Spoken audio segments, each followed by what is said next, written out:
రాజకీయాల్లో ఎప్పుడు ఏం జరుగుతుందో తెలియదు. అలాగే ఒక రెగ్యులర్ నానుడు ఏంటంటే రాజకీయాల్లో శాశ్వత శత్రువులు మిత్రులు ఎవరు ఉండరు అనేది. ఇదేంటంటే జనరల్గా ఒక పార్టీ ఎవరితో కలిసి ఉంటుంది, ఎవరితో విడిపోతుంది, ఎప్పుడేమవుతుంది, ఎవరెవరు ప్రభుత్వాల్లోకి వస్తారనే దానికి వాడతాం.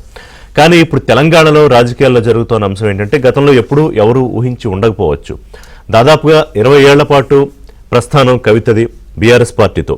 అంటే 2006, 2007లో ఆమె చెప్పిందే బీఆర్ఎస్ పార్టీలో క్రియాశీలకంగా ఆమె ముందుగా జాగృతి కార్యక్రమాలతో అడుగుపెట్టి తర్వాత ఉద్యమంలో పనిచేసి 2014లో రాష్ట్ర విభజన తర్వాత నిజామాబాద్ ఎంపీగా గెలిచి 2019లో ఓడిపోయారు. తర్వాత ఎమ్మెల్సీగా 2023లో కూడా ఓడిపోయినా మళ్ళీ ఎమ్మెల్సీ చేశారు. ఇవాళ కేసీఆర్ తన సహచరుల దగ్గర వాపోతున్న విషయం ఇదే. నేనేం తక్కువ చేశాను కవితకి, రాజకీయాల్లోకి వచ్చింది, తనకి ఇష్టం వచ్చినట్టే ఉంది, నిజామాబాద్ తన అత్తగారిలో అక్కడి నుంచి పోటీ చేస్తానంటే అక్కడ అవకాశం ఇస్తే గెలిచింది, ఒకవేళ ఓడిపోయిన ఎమ్మెల్సీ ఇచ్చాం, పార్టీలో సముచిత స్థానం ఇచ్చాం అని. ఇది కేసీఆర్ పర్సెప్షన్. కానీ కవిత తన వైపు నుంచి తను ఏమనుకుంటూ ఉన్నారు, ఇవాళ పార్టీలో కేసీఆర్, తర్వాత కేటీఆర్, హరీష్ రావు, వీళ్ళ ముగ్గురు చుట్టూనే రాజకీయం తిరుగుతుంది. వీళ్ళ ముగ్గురు చుట్టూనే మీడియాలో కానివ్వండి, చర్చల్లో కానీ ప్రధానంగా ప్రస్తావన ఉంటుంది. కానీ నా సంగతి ఏంటి అంటే నేను కేసీఆర్ బిడ్డను, ఎలా చూసుకున్నా కూడా ఇంట్లో ఆడబిడ్డగా తనకే అత్యంత ప్రాధాన్యత. సరే పార్టీలో అయితే అది 4వ స్థానమా అంటే సంతోష్ రావుని పక్కన పెడితే ఖచ్చితంగా 4వ స్థానమే. సంతోష్ రావు అనే రాజకీయాల్లో పార్టీలో పెద్ద క్రియాశీలకంగా గేమ్ చేంజర్ కాదు. ఆయన కేసీఆర్కి అత్యంత సన్నిహితుడు, కేసీఆర్ కూడానే ఆయన ఉంటారు ఉదయం నుంచి రాత్రి వరకు. కాబట్టి ఆ మేర ఆయనకి ప్రాధాన్యత, రాజ్యసభ సభ్యత్వం అనేది తెలిసిన విషయమే. కానీ అన్నతో పోల్చుకున్నప్పుడు, కేటీఆర్తో పోల్చుకున్నప్పుడు, లేదా బావ హరీష్ రావుతో పోల్చుకున్నప్పుడు నాకేం తక్కువ, కేసీఆర్ కుమార్తెను, నేను రాజకీయం బాగా చేయగలను, నాకంటూ ఒక ప్రత్యేకమైన వర్గం ఉంది, సరే ఆర్థికంగా కూడా బలంగానే ఉన్న పరిస్థితుల్లో ఎందుకని ఒక ఆధిపత్యాన్ని లేకపోతే అణచివేత ధోరణను కొనసాగిస్తూ ఉండాలని అనుకున్నారేమో కవిత. ఇది సరిగ్గా ఎప్పటి నుంచి మరి ఆవిడ మనసులో వచ్చిందో తెలియదు. కానీ బయటపడింది అయితే 2023లో పార్టీ ఓడిపోయిన తర్వాత ఎన్నికల్లో పార్టీ రజతోత్సవ సభ 25 ఏళ్ల పార్టీ ఆవిర్భావ సభ సందర్భంగా స్టేజ్ పైన, అంటే ప్రధానంగా అక్కడ కేసీఆర్, కేటీఆర్ ఈ ఇద్దరి ఇమేజెస్ తప్ప హరీష్ రావు ఇమేజ్ లేదు, అంటే ఫొటోస్ లేవు, కవిత ఫొటోస్ లేవు.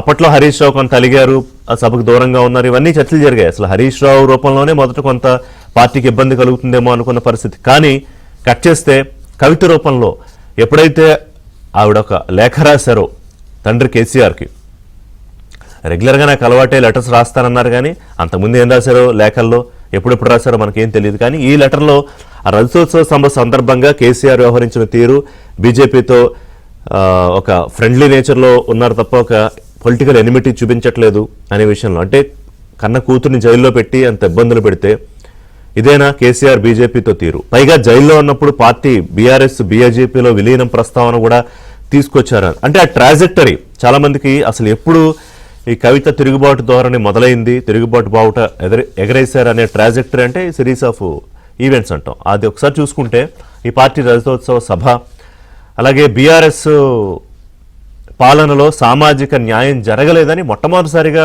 ఆవిడ స్టేట్మెంట్. ఇది బహిరంగంగా పార్టీకి వ్యతిరేకంగా వారు చేసిన కామెంట్. అంటే 10 ఏళ్లు తండ్రే అధికారంలో ఉండి ప్రభుత్వం నడిపిస్తున్నప్పుడు సామాజిక న్యాయం జరగలేదు అంటే చాలా పెద్ద విమర్శ. అది ఎవరి రూపంలోనూ కాదు, కవిత రూపంలో వచ్చింది. అలాగే పార్టీ అధిష్టానానికి సంబంధం లేకుండా, ఇన్ఫర్మేషన్ లేకుండా సొంతంగా ఈ బీసీ ఉద్యమ సభలు నిర్వహించడం, తర్వాత అమెరికా పర్యటనలో ఆవిడ ఉండగా ఈ రాసిన లేఖ లీక్ అవ్వడం, ఆమె లీక్ చేశారని, తర్వాత ఎక్కడి నుంచో లీక్ అయిందన్నారు, ఫామ్ హౌస్ నుంచి లీక్ అయిందా, కేటీఆర్ ఆఫీస్ నుంచి లీక్ అయిందా, కానీ చాలా పగడ్బందీగా వారు అమెరికాలో ఉండగానే ఇది లీక్ అయ్యేలా చేయడము, దాని మీద చర్చ జరగడం, సరిగ్గా అమెరికా నుంచి వచ్చిన తర్వాత ఎస్ అది నేనే రాశాను, నాకు ఇది అలవాటే అని చెప్పి ఆవిడ అందులో అంశాలు అధిష్టానాన్ని ధిక్కరించే ధోరణి. బట్ అది పార్టీ కోసమే, ఈరోజు కూడా ఆవిడ పార్టీ కోసమే. ట్విస్ట్ ఏంటంటే చెప్తా, అక్కడ మొదలైంది. తర్వాత దెయ్యాలు ఉన్నారన్నారు కేసీఆర్ చుట్టూ, కోర్టులు ఉన్నారన్నారు. ఇప్పుడు ఆ దెయ్యాలు ఎవరు బయటపెట్టారు? హరీష్ రావు, అలాగే సంతోష్ రావు అని చెప్పి. అంతకుముందు కేటీఆర్ విషయంలో కూడా ఆవిడ పరోక్షంగా విమర్శలు చేశారు, ప్రత్యక్షంగా వారు కేటీఆర్ పేరు ఇప్పటిదాకా తీసుకోలేదు, కానీ తన మీద పార్టీలో కుట్ర జరుగుతోంది అనేది చాలా స్పష్టంగా బయటకు వచ్చిన ప్రతి సందర్భంలోనూ ఆవిడ చెప్పిన విషయం. అలాగే పీసీ ఘోష్ కమిషన్ విచారణకు పిలిచినప్పుడు కేసీఆర్ని కవిత ఫామ్ హౌస్కి వెళ్ళారు తండ్రిని కలవడానికి. అప్పుడు ఆయన కలవలేదు, అసలు మాట్లాడలేదు. అలాగే ఇప్పుడు కాళేశ్వరం విషయంలో సిబిఐ ఎంక్వైరీకి రేవంత్ రెడ్డి ప్రభుత్వం నిర్ణయం తీసుకోవడంతో అదిగో మా నాన్న మీద ఎంత పెద్ద మచ్చ వేశారు, దీనికి కారణం హరీష్ రావు. ఇక్కడ లాజిక్గా ఆవిడ మిస్ అయ్యారు అనుకుంటారు చాలామంది, కానీ చిన్నపిల్లలు కూడా అర్థమవుతుంది. ఇప్పుడు కాళేశ్వరం అనేది కేసీఆర్ బ్రెయిన్ చైల్డ్ అయినప్పుడు అందులో అవినీతి జరిగితే కేసీఆర్కి సంబంధం లేకుండా హరీష్ రావుకి సంతోష్ రావుకి ఎలా సంబంధం ఉంటుంది? కేసీఆర్ కూడా సంబంధం ఉంటుంది అవినీతి జరిగితే, లేదా అవినీతి జరగకుండా ఉండాలి. కానీ కవిత అవినీతి జరిగింది కానీ హరీష్ రావు చేశారంటారు. అది ఎట్లా సాధ్యం అవుతుంది? అది తెలియకుండా ఉండదు కవితకి. కాకపోతే ఎప్పటి నుంచో ఇది ప్లాన్ చేసుకుంటూ ఉన్న ఇన్సిడెంట్స్ ఇవన్నీ సందర్భాన్ని బట్టి బయటికి తీసుకొచ్చారా? అయితే అనివార్యంగా కేసీఆర్కి తనని పార్టీ నుంచి పంపించడం తప్ప, సస్పెండ్ చేయడం తప్ప వేరే మార్గాన్ని మిగిల్చలేదు కవిత. ఎందుకంటే ఇప్పటికే చాలా చర్చ జరుగుతోంది. ఒక దశలో అది ఎంతవరకు వెళ్ళిందంటే హరీష్ రావుకి చెక్ పెట్టడానికి కేసీఆరే కవితతో ఇదంతా చేయిస్తున్నారు అనే ఒక చర్చ కూడా జరిగింది. సో వాటన్నిటికీ ఫుల్ స్టాప్ పెడుతూ నిన్న సస్పెండ్ చేయాల్సి వచ్చింది పార్టీ వ్యతిరేక కార్యకలాపాలకు పాల్పడుతున్నందుకు. అయితే కొంతమందికి చిన్న అనుమానం ఏంటంటే, చిన్న కన్ఫ్యూజన్, సస్పెన్షనా లేకపోతే పార్టీ నుంచి ఎక్స్పెల్ చేశారా అని. ఎక్స్పెల్ అంటే బహిష్కరణ, ఎక్స్పెల్ చేయలేదు. ఎక్స్పెల్ చేస్తే ఏంటంటే ఒక్కసారి ఎక్స్పెల్ చేసేసాక పార్టీ నుంచి తిరిగి 6 ఏళ్ల దాకా పార్టీలోకి తను తిరిగి రావాలన్నా వీళ్ళు తీసుకోవాలన్నా అవకాశం ఉండదు. నిబంధనలు అలా ఉన్నాయి కాబట్టి బహిష్కరణ కాదు, సస్పెండ్ చేశారు. గతంలో ఆలయ నరేంద్ర, విజయశాంతి ఇలాంటి వాళ్ళని బహిష్కరించారు పార్టీ నుంచి, వాళ్ళు పార్టీ వ్యతిరేక కార్యకలాపాలకు పాల్పడినప్పుడు. కానీ కవిత విషయంలో కొంచెం ఆ లివరేజ్ పెట్టుకున్నారు. బట్ ఎనీవే ఆవిడ మళ్ళీ తిరిగి పార్టీలోకి వస్తారా లేదా అనే చర్చ ఇప్పుడు అప్రస్తుతం. ఎందుకంటే ఇంతవరకు వెళ్ళిపోయిన తర్వాత పార్టీ, కొత్త పార్టీకి సంబంధించి ఏర్పాట్లు కూడా చేసేసుకుని పార్టీ పేరుకు సంబంధించి కూడా దాదాపుగా ఒక కన్క్లూజన్కి వచ్చేసారు. అంటే తెలంగాణ భారత రాష్ట్ర సమితి టీబీఆర్ఎస్ అని పెడతారా, లేకపోతే తెలంగాణ బహుజన రాష్ట్ర సమితి అంటే టీబీఆర్ఎస్కి ఇంకొక అర్థం అది పెడతారా, లేకపోతే మరో పేరుతో అసలు అంటే తెలంగాణ అస్తిత్వాన్ని బీఆర్ఎస్లోంచి తీసేశారు కాబట్టి దాంతోనే ముందుకెళ్తారా? అలాగే కేసీఆర్ పేరు, కేసీఆర్ ఫోటో.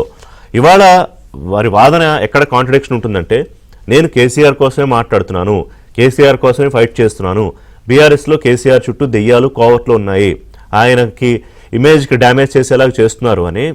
పార్టీ ఉంటే అంతా పోతే అంటే అసలు తెలంగాణ ఉద్యమం ఛాంపియన్గా ఉన్న కేసీఆర్ టీఆర్ఎస్ఓ బీఆర్ఎస్ని కేసీఆర్ని విడదీసి చూసే పరిస్థితి లేదు. అప్పుడు మీరు బీఆర్ఎస్ని తిడితే కేసీఆర్ని తిట్టినట్టే, హరీష్ అవినీతి చేశారంటే కేసీఆర్ అవినీతి చేసినట్టే. మరి ఆ కాంట్రడిక్షన్ కవిత ఎందుకు పట్టించుకోవట్లేదు అనేది. సో ఇప్పుడు కవిత లాజిక్ మిస్ అవ్వలేదు, చాలా క్లియర్గానే పార్టీ నుంచి బయటికి పంపించుకునేలాగా ఈ 100 రోజులుగా పక్కా వ్యూహంతోనే ఆవిడ అమలు చేశారు అని అర్థమవుతోంది. ఇక పార్టీ ఉంటే ఎంత పోతే ఎంత అన్న తర్వాత ఆవిడ పార్టీలో ఉండరని తెలుసుకున్నాకనే ఆ మాట అంటారు.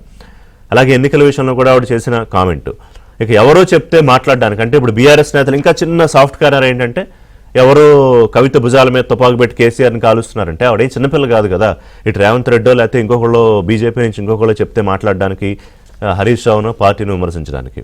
అలాగే ఎపిసోడ్లో సైలెంట్గా ఉండి ఇప్పు పెట్టింది ఎవరు? ఎందుకంటే ఈ మొత్తం ఎపిసోడ్లో కేటీఆర్ సైలెన్స్ ఏంటంటే, నిన్న ఇప్పటివరకు ఆయన ఏం మాట్లాడలేదు. హరీష్ సింహం సింగిల్గా వస్తుంది అని ఏదైతే ఉందో పార్టీ తరపున ట్వీట్ చేశారు, కాంగ్రెస్కి క్లాస్ స్పీకర్ అన్నారు తప్ప కవిత విషయంలో అందరూ కలిపిని తీసుకుని ఉమ్మడి నిర్ణయమే. నిన్న కేటీఆర్తో సమావేశం అయ్యారు కేసీఆర్, ఇంకా పార్టీ ముఖ్య నేతలతో సమావేశం అయ్యారు. అంటే ఇక్కడ బావ హరీష్ రూపంలో వచ్చిందా, లేకపోతే అన్న కేటీఆర్ రూపంలో వచ్చిందా, లేకపోతే ఇంకొక కజిన్ సంతోష్ రూపంలో వచ్చిందా, మొత్తానికైతే నిప్పు అయితే గట్టిగానే వచ్చింది. ఎంత అంటే బయటికి వెళ్ళిపోయే వరకు. ఇక కేసీఆర్ ఫోటో పెట్టుకుని ఇవిడ రాజకీయం ఎవరి మీద చేయబోతున్నారు? ఎందుకంటే కవిత వర్సెస్ ఇప్పుడు ఎవరు, కవిత వర్సెస్ బీఆర్ఎస్ చేయడానికి సాంకేతికంగా కుదరదు. ఎందుకంటే ఆవిడ కేసీఆర్ ఫోటో పెట్టుకుని వెళ్తారు. సో వర్సెస్ కాంగ్రెస్సా, వర్సెస్ బీజేపీనా, ఏ రాజకీయం చేయబోతున్నారు? అలాగే బీఆర్ఎస్ నుంచి ఎవరైనా వస్తారా కవిత వెనకాల? ఇవన్నీ కూడా కేసీఆర్ కుమార్తె కవిత పార్టీ నుంచి బయటకు రావడానికి, బయటకు పంపివేయబడడానికి కారణాలు, తర్వాత కవిత భవిష్యత్ కార్యాచరణ, పొలిటికల్ కార్యాచరణ ఎలా ఉండబోతోంది మాట్లాడదాం. మనతో పాటు ఇవాళ టి రవీంద్రరావు గారు ఎమ్మెల్సీ, బీఆర్ఎస్ సీనియర్ నాయకులు జాయిన్ అవుతున్నారు. మానవతరాయ్ గారు కాంగ్రెస్ పార్టీ నాయకులు, అంది సత్యం గారు రాజకీయ విశ్లేషకులు. నమస్కారం అండి అందరికీ. రవీంద్రరావు గారు, మీ సంతకంతోనే ప్రధాన కార్యదర్శిగా, సరే నిర్ణయం ఉమ్మడిగా తీసుకుని అధినేత తీసుకున్న ప్రధాన కార్యదర్శిగా మీ సంతకంతోనే కవిత సస్పెన్షన్ లెటర్ బయటకు వచ్చింది మీడియాలో. ఇప్పుడు 20 ఏళ్ల ప్రస్థానం పార్టీతో, ఇంకా తండ్రి అంటే మనకి తెలియదే ఉంది, ఆడబిడ్డ మనలో అందరికన్నా ఎక్కువ ప్రాధాన్యం. ఈ దేన్నైనా వదిలేసుకోవడానికి సిద్ధపడతాం కానీ ఆడబిడ్డ సంతోషంగా ఉండాలని అనుకుంటాం. అట్లాంటి పరిస్థితి నుంచి వాళ్ళ తండ్రే నిర్ణయం తీసుకుని కవితని బయటికి పంపించాలి అనే నిర్ణయం తీసుకోవడానికి దారితీసిన కారణాలు ఆధిపత్య పోరా లేకపోతే ఆస్తి పంపకాల గోల ఏం జరిగింది అసలు? గుడ్ మార్నింగ్ ఋషి గారు, మీకు ఏవిఎన్ ప్రేక్షకులకి నమస్తే. డిబేట్ లో పాల్గొంటున్న మిత్రులు మానవతారాయ్ గారికి ఇతర మిత్రులు నమస్కారం. అయితే పరిణామాలు మీరు కూడా చూస్తున్నారు.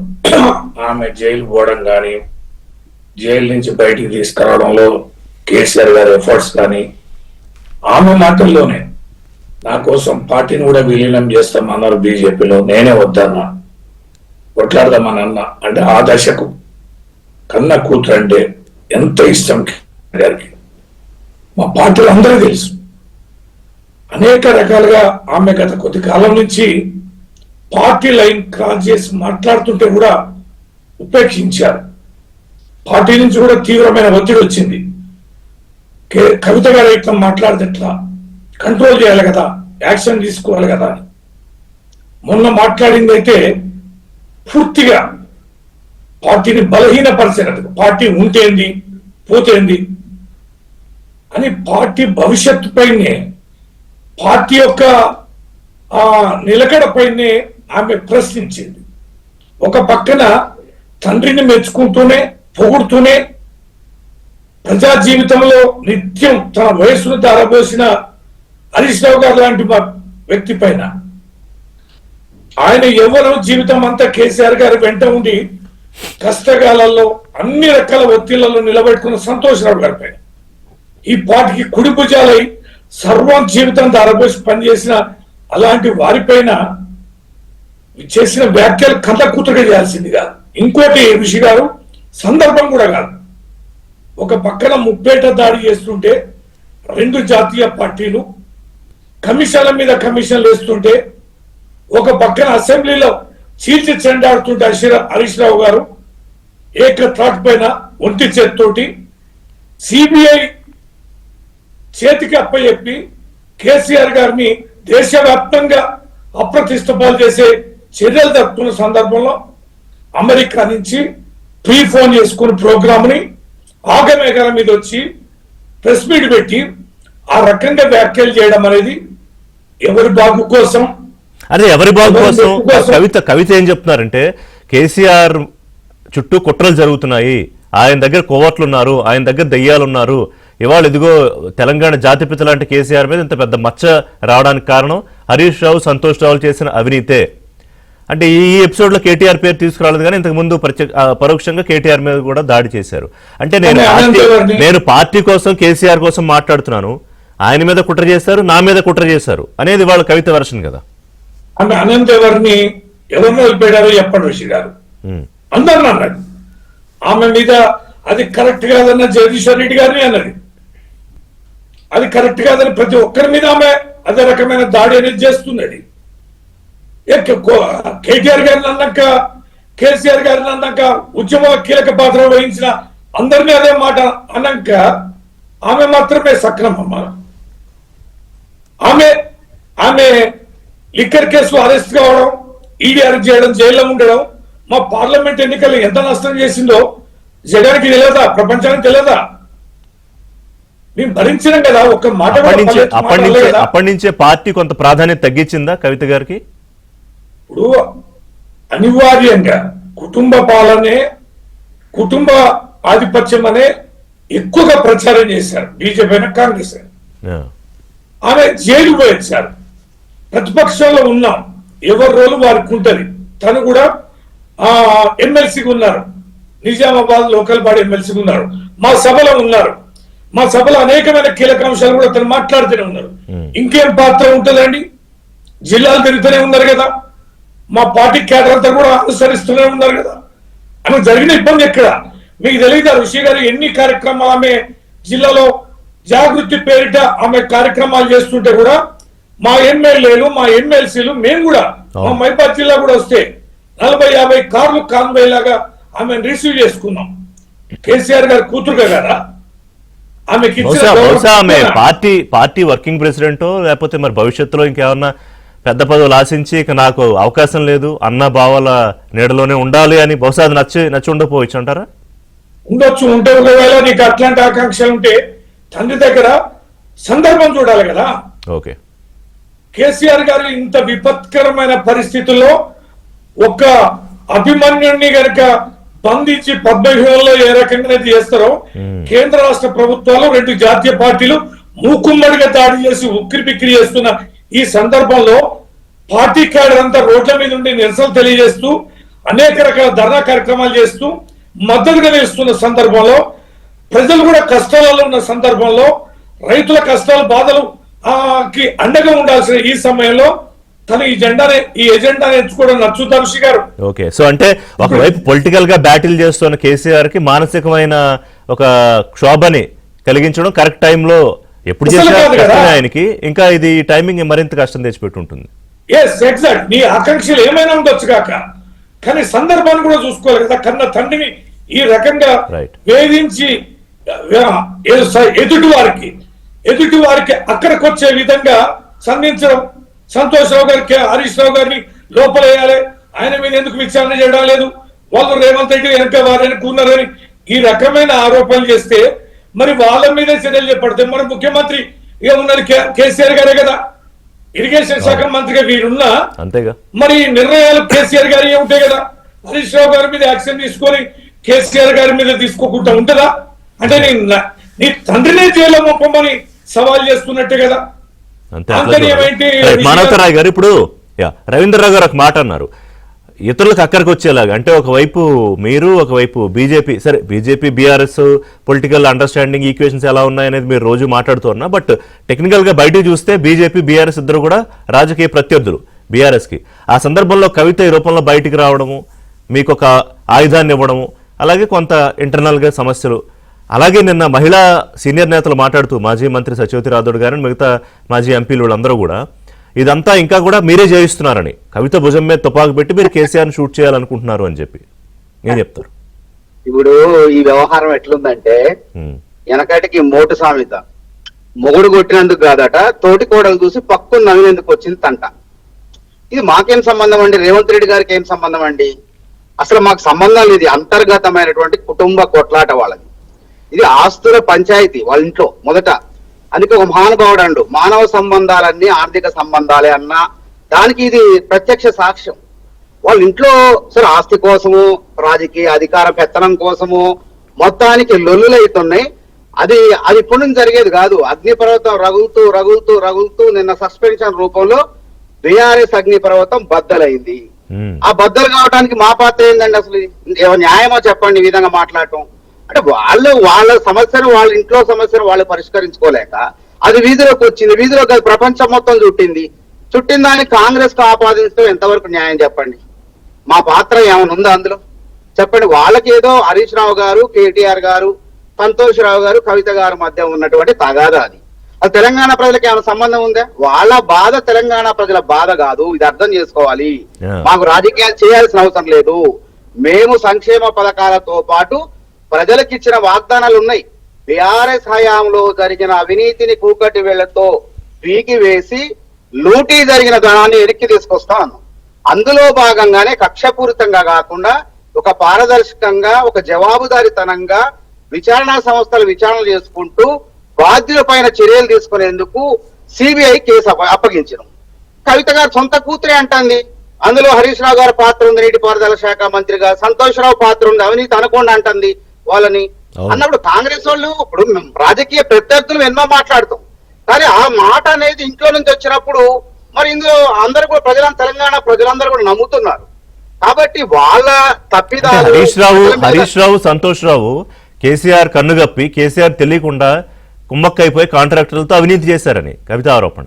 అది అసాధ్య, తప్పండి. ప్రచారం నమ్మరు, జనం ఎవరు నమ్మరు. అది కేసీఆర్ గారు కర్త కర్మ క్రియ. ఆ పార్టీలో అధినేత, ఆయన చెప్పిందే వేదం. ఆయన చెప్పినట్టు ఇతరులు నడుచుకుంటారు తప్ప ఇతరులు చెప్పినట్టు కేసీఆర్ గారు ఎప్పుడు కూడా నడుచుకోరు. అది ఉద్యమ సమయం కానివ్వండి, 10 ఏళ్ళు ముఖ్యమంత్రిగా ఉన్న సమయంలో కానీ మనందరం కూడా కళ్ళారా చూసాము. కాబట్టి ఇప్పుడు కవిత గారిని పుట్టింటోళ్ళేమో తరిమేశారు, కన్న తండ్రి కేసీఆర్ గారు తన పేగు బంధాన్ని తెంపేశారు, కవిత గారిలో కసిరి రగిలించారు. ఈ రగిలిస్తే మా కాంగ్రెస్ కి ఏం సంబంధం అంటున్నది చెప్పండి? అంటే ఆలోచన చేయండి, తెలంగాణ ప్రజలు కూడా ఆలోచన చేయండి. వాళ్ళు తన్నుకు తెస్తంటే మాకేం సంబంధం అంటున్నా? కాబట్టి ఇది అనవసరంగా కాంగ్రెస్ పార్టీని ఇందులో లాక్కండి, విచారణ ఎదుర్కోండి.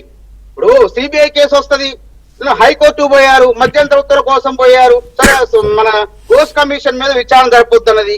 కాంగ్రెస్ ప్రభుత్వం జీవో ద్వారాను సిబిఐని ఆహ్వానించింది. వీళ్ళు సిబిఐ రావద్దంటే సిబిఐ వచ్చి విచారణ జరపాలని చెప్పి కేసు అప్పగించడం. సిబిఐకి సంబంధించిన మెకానిజం ఉంటుంది, వాళ్ళు దేని మీద ఆధారపడ్డు. మనం ఏదైనా నివేదికలు ఇచ్చినా, విజిలెన్స్ ఇచ్చినా వాళ్ళదైన శైలిలో, వాళ్ళ మెకానిజం లో. సార్ అది కాదు సిబిఐ విచారణ, దాని ప్రొసీజర్ ఒకటైతే ఇవాళ మీరు కుంపటి కావాలని రాజేయకపోయినా అనివార్యంగా దీనివల్ల లబ్ధి పొందేది కాంగ్రెస్ పార్టీయే కదా ఈ పరిణామంతో. అంతే, ఇప్పుడు వాళ్ళ కుటుంబ తగాదాలను వాళ్ళు కొట్టుకుంటే తప్పకుండా కాంగ్రెస్ పార్టీ లాభం అవుతుంది. అది జగమెరిగిన సత్యం, ప్రజలందరూ కూడా అనుకుంటున్నారు. కానీ మేము అట్లా కోరుకోలే. బలమైన ప్రతిపక్షం ఉండాలి, కేసీఆర్ గారు అసెంబ్లీకి రావాలి, మా పైన మమ్మల్ని ప్రశ్నించాలని మా ముఖ్యమంత్రి రేవంత్ రెడ్డి గారు పలుమార్లు అంటున్నారు కదా. అంతేగాని ఇంట్లోకి వెళ్ళి తగాదా పెట్టే అంత నీచమైన రాజకీయాలు కాంగ్రెస్ పార్టీకి అవసరం లేదండి. ఇది గుర్తుపెట్టుకోండి.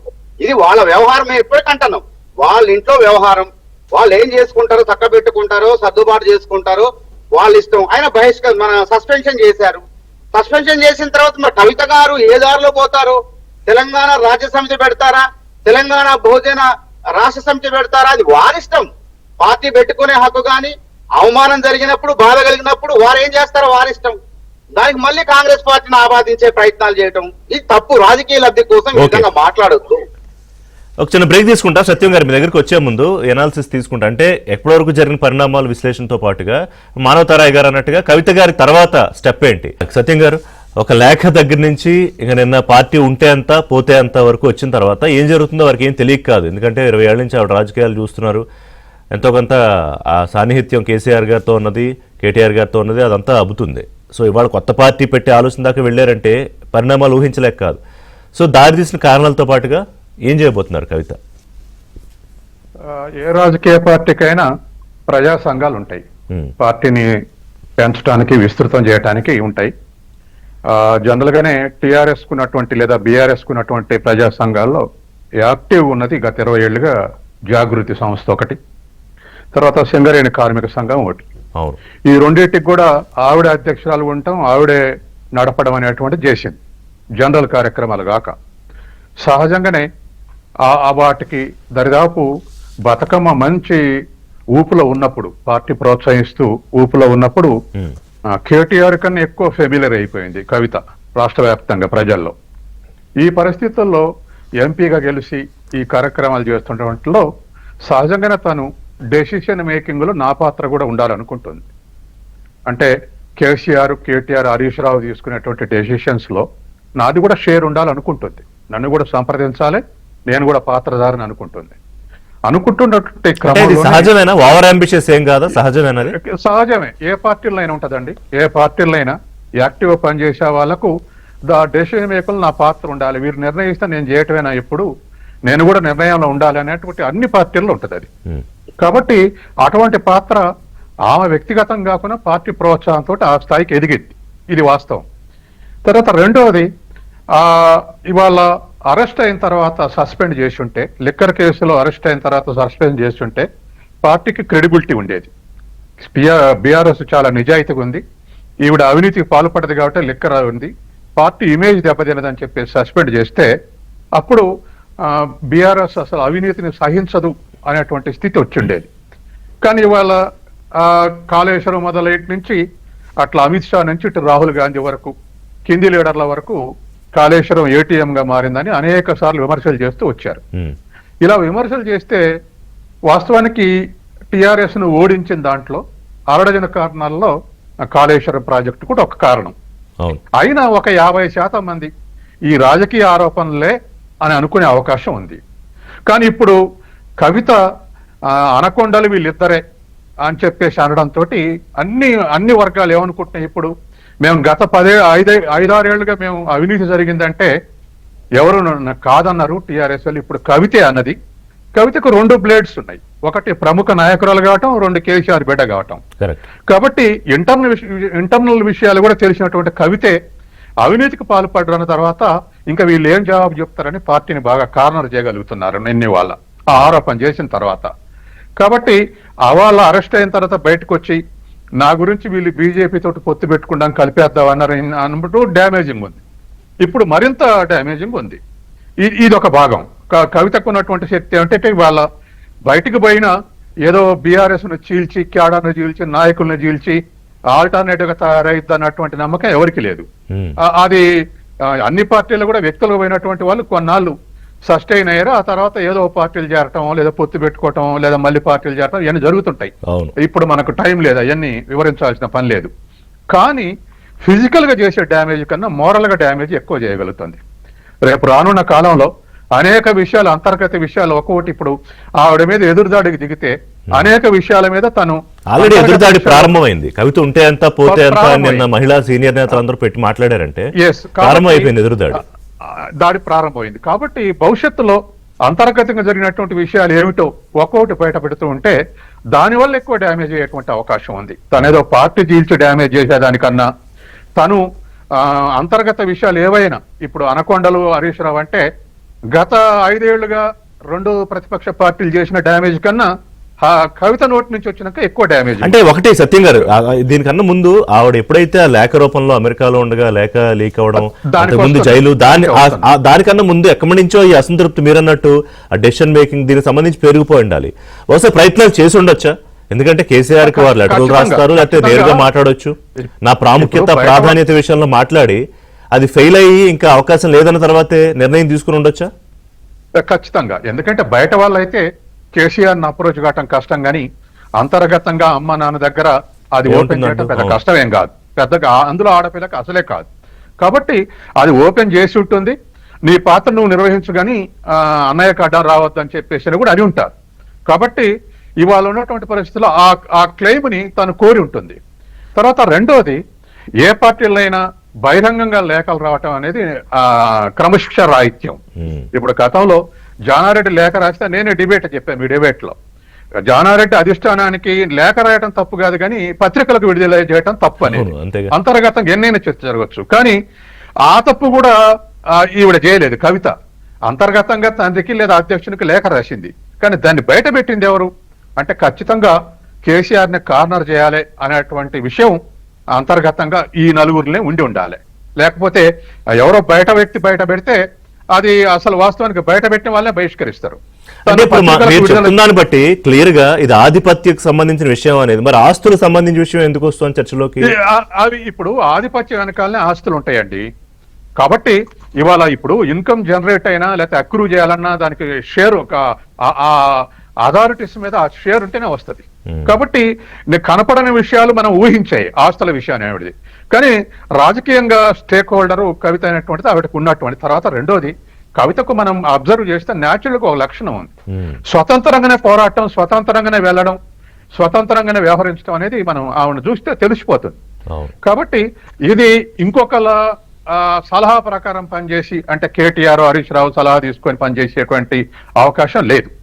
తర్వాత మరొక అంశం ఏంటంటే, ఇవాళ లేఖ రాస్తే అది బయట పెట్టడంతో సహజంగానే కేసీఆర్ చుట్టున్న వల్ల బయట పెట్టే శక్తి ఉంది. తర్వాత రెండోది, ఆవిడకు ఉన్నటువంటి అనుమానం మనవేస్ట్ చేదే, ఇవాళ హరీష్ రావుకి దాన్ని బయట పెట్టే శక్తి లేదు. ఎందుకంటే కేటీఆర్ కూతురుగా బజార్లు వేయటం అనేది హరీష్ రావుకు ఉన్నటువంటి శక్తి కాదు.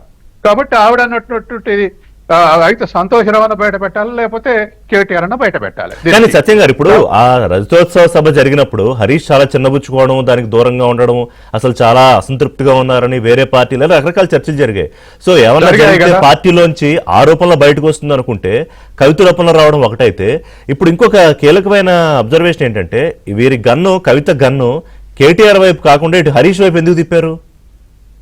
ఇవాళ డైరెక్ట్ కేటీఆర్ జోలికి పోతే ఇటువంటి వేట్ వస్తుందని చెప్పేసి ఆ థర్డ్ పర్సన్ ని మొదలుపెట్టి ఆ తర్వాత అని అనుకుంటూ నేను అనుకుంటున్నా, ఒక వ్యూహాత్మకంగానే. ఎందుకంటే కేటీఆర్ మీద పెడితే సాక్షాత్తు అధ్యక్షుని మీద పెట్టింది, పార్టీ వర్కింగ్ కమిటీని పెట్టింది అనేది ఒకటి. కేటీఆర్ ఇవాళ సిబిఐకి అప్పచెప్పింది ఏ విషయం మీద అప్పచెప్పారు? కాళేశ్వరం పేరు మీద అప్పచెప్పారు. కాళేశ్వరం కేటీఆర్ కి ఏం సంబంధం అని అడుగుతారు పార్టీ శ్రేణులు. కానీ హరీష్ రావు ఇరిగేషన్ మంత్రి కాబట్టి విషయాలన్నీ తెలిసినా కూడా ఇప్పుడు number 1 KCR, number 2 KTR, number 3 Harish రావు.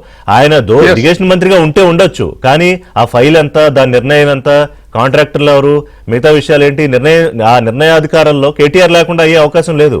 అందరికీ తెలిసిన విషయం. పార్టీ అందుకే వ్యూహాత్మకంగా వ్యవహరించింది. కేసీఆర్ అంటే ఇవాళ ఉన్నటువంటి బీఆర్ఎస్ శ్రేణులు ఒప్పుకో.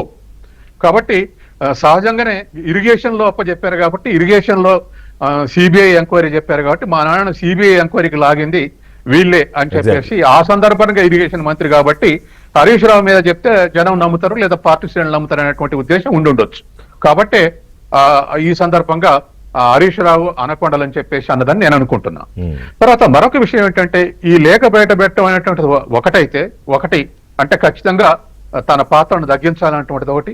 తర్వాత తన అమెరికా పోయిన తర్వాత సింగరేణి కార్మిక సంఘం గౌరవాధ్యక్షుడిగా తప్పించే శక్తి హరీష్ రావు కానీ సంతోష్ రావు కానీ లేదు. ఖచ్చితంగా దీంట్లో కేటీఆర్ పాత్ర లేకుండా ఆ ధైర్యం కొప్పుల ఈశ్వర్ సబ్స్టిట్యూట్ చేసే అవకాశం లేదు. ఇది రెండో అంశం.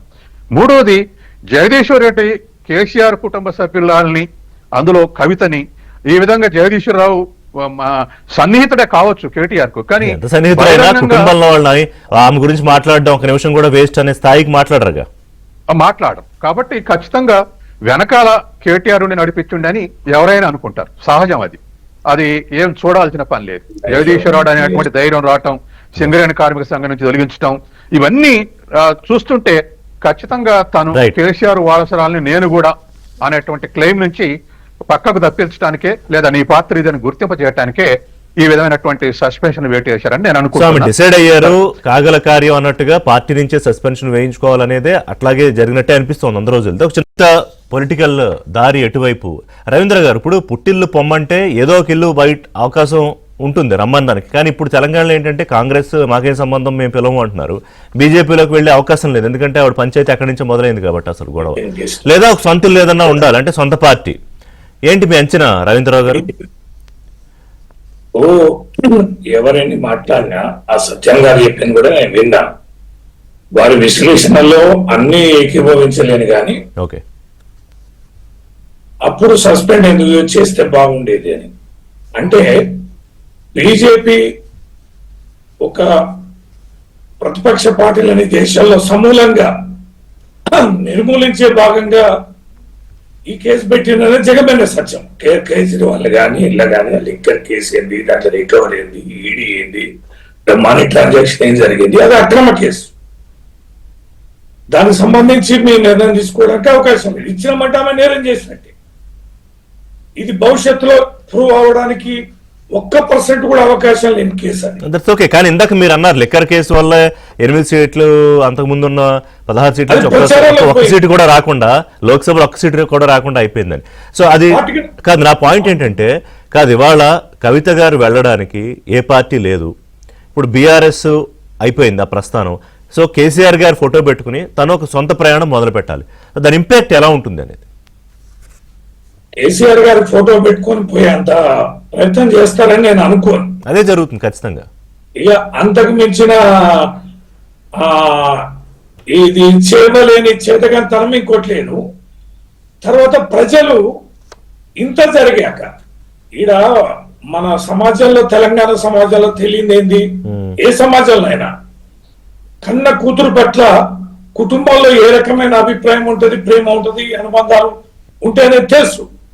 కానీ ఇంతటి విపత్కరమైన పరిస్థితుల్లో కన్న కూతురు సృష్టించిన ఈ వివాదం ఏదైతుందో, ఈ సమస్య ఏదైతుందో ఏ సమాజం కూడా అంటే సానుభూతి ఉండదా? ఇప్పుడు కవిత తను ఒంటరి చేసి పార్టీ నుంచి పంపించేశారు అనే సానుభూతి ఉండదా?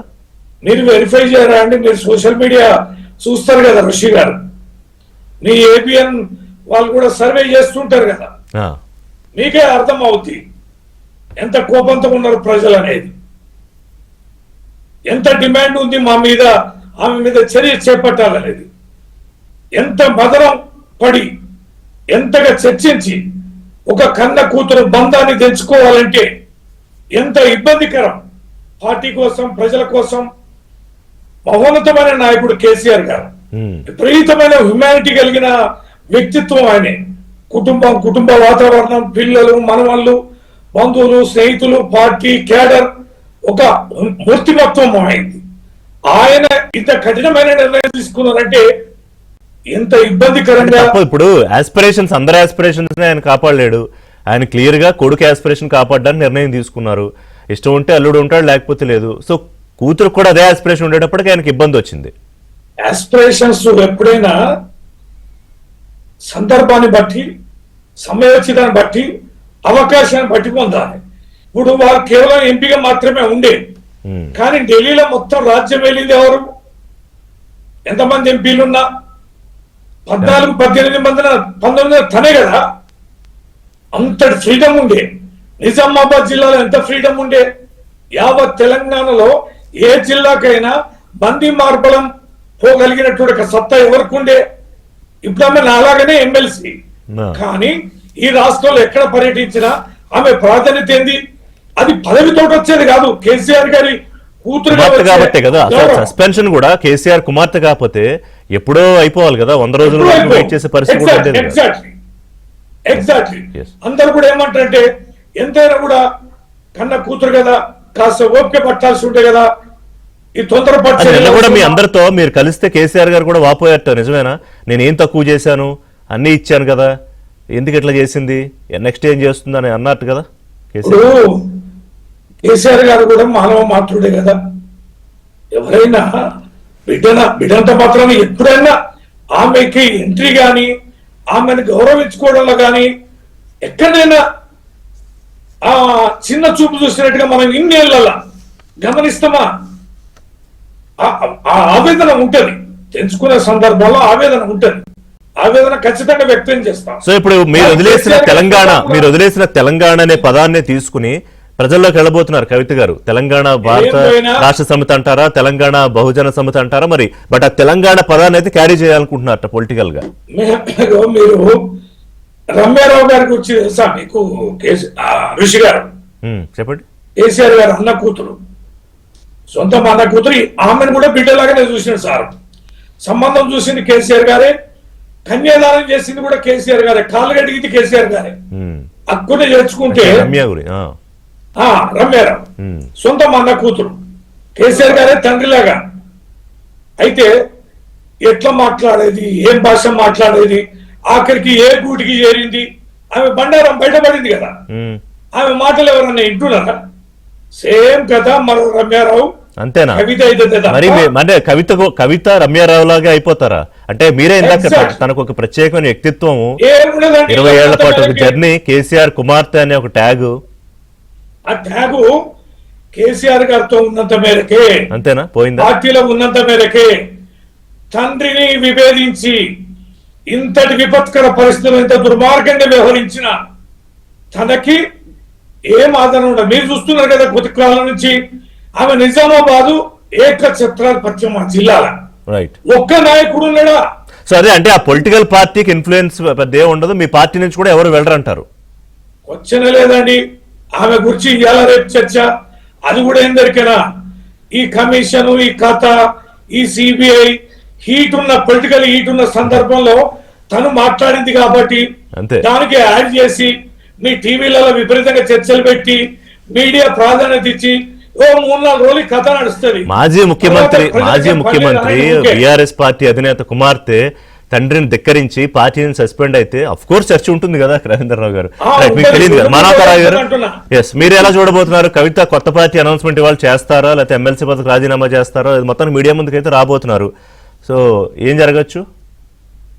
కవిత గారు వ్యవహార శైలి చూస్తే సొంతగా పోవాలని చెప్పి ఎప్పటి నుంచో మనకు కనపడదు. ఎప్పుడైనా ఈ పరిణామాలు ఎదుర్కొంటా కాబట్టి నాకంటూ ఒక బలం ఉండాలని చెప్పేసి విద్యార్థి విభాగాలను ప్రతి జిల్లాలో ఏర్పాటు చేసుకున్నారు. యువజన విభాగాలను, మహిళా విభాగాలను, సింగరేణి ఏరియాలో కూడా దానికి సంబంధించిన వాళ్ళని ఏర్పాటు చేసుకున్నారు. ఆ రోజు నుంచి ఇది నడుస్తుంది. అంటే పార్టీ పెట్టడానికి చాలా కాలం ముందే ఒక క్యాడర్ బిల్డ్ చేసుకున్నారా? తనదంటూ ఒక వర్గాన్ని ప్రతి జిల్లాలో విద్యార్థి విభాగాలు, అన్ని విభాగాలు ఏర్పాటు చేసుకున్నారు. కమిటీలు కూడా ప్రకటించారు. మనం అంతా చూసాం, పత్రికల్లో కూడా రావడం జరిగింది. కాబట్టి కవిత గారు బీజేపీలోకి పోయే అవకాశం లేదు, కాంగ్రెస్ కూడా వచ్చే అవకాశం లేదు. కాంగ్రెస్ కూడా అంటే మీరు అసలు ఛాన్స్ లేదా? మొత్తం తాళాలు వేస్తారా గేట్లు? లేదు. మహేష్ కుమార్ గౌడ్ గారు ప్రకటించారు, మన ముఖ్యమంత్రి రేవంత్ రెడ్డి గారు ప్రకటించారు, అందరూ ప్రకటించారు. అవకాశమే లేదు. కాబట్టి ఎట్లా అవకాశం ఉంటుంది? ఆల్రెడీ 100 కోట్ల లిక్కర్ కేసులో జైలుకు వెళ్ళి వచ్చిన తర్వాత మన పార్టీలోకి తీసుకోవడం అనేది కుదరనటువంటి పని. కాబట్టి మా నాయకత్వం కూడా వ్యతిరేకిస్తే అయిపోయింది. కాబట్టి వారికి ఉన్న ఒక దారి. ఆల్రెడీ ఇందాక అన్నట్టు పేపర్ లో వచ్చినట్టు వారు తెలంగాణ టీఆర్ఎస్ పేరు వచ్చే విధంగా తెలంగాణ రాజ్య సమితి పెట్టుకుంటారా, బహుజనవాదాన్ని ఎత్తుకున్నారు కాబట్టి బీసీల గురించి తను మాట్లాడుతుంది కాబట్టి బీసీలని కలుపుకొని ఆ విధంగా దిశగా పయనించే విధంగా తెలంగాణ బహుజన రాజ్య సమితి లేకపోతే తెలంగాణ బహుజన TBRS పెడతారా అనేది మనం చూడాలి. ఎందుకంటే మధ్య ప్రెస్ మీట్ లో నాకు తెలిసి అయితే బాగానే ఇంకా అనేక అంశాలు బయట పెట్టే అవకాశం ఉంది. ఇప్పటిదాకా కొన్ని అంశాలు మీకు ఇంకా చాలా అస్త్రాలు దొరికే అవకాశం ఉంది. తప్పకుండా రాజకీయంగా వాళ్ళు సొంత కూతురు అండి. కేసీఆర్ గారు కూతురు, మాజీ ముఖ్యమంత్రి గారు కూతురు, పేగుబంధం, రక్త సంబంధం. మేమంటాంగా తెలంగాణ సమాజం మొత్తం కూడా ఇలా కుతూహలంగా చూస్తుంది. కవిత గారు ఏం చెప్తారు, అసలు విషయాలు ఏం చెప్తారు, నిజంగానే అవినీతి జరిగింది అన్నారు, ఇంకేం జరిగింది, కాళేశ్వరంలో జరిగింది, ఫోన్ ట్యాపింగ్ విషయాలు బయట పెడతారా, ఇంకేం బయట పెడతారా అనేది కూడా తెలంగాణ సమాజం మొత్తం కూడా చూస్తుంది. కాబట్టి మేము కూడా ఏంటంటే వాళ్ళు కొట్టుకుని గాయపడితే ప్రభుత్వం స్పందిస్తుంది తప్ప చట్టపరంగా ఈ వ్యవహారంలో మాకు సంబంధం లేదు. వాళ్ళు ఏమన్నా కానీ పార్టీలు పెట్టుకునే అంశం వాళ్ళ ఇష్టం. ఎవరికైనా రాజ్యాంగ ప్రకారం పార్టీ పెట్టుకునే హక్కు ఉన్నది. కాబట్టి కవిత గారు ఏం చేసుకుంటారో వారిష్టం. ప్రజలు ఆదరిస్తారా లేదంటే తిరస్కరిస్తారా అనేది మనం వేచి చూడాలి. ఇప్పటికిప్పుడు మనం చెప్పలేని అంశం. కవిత గారు కూడా అసలు ఈ అంశాన్ని ఎట్లా జీర్ణించుకుంటారు, బహిష్కరణ అనే అంశాన్ని.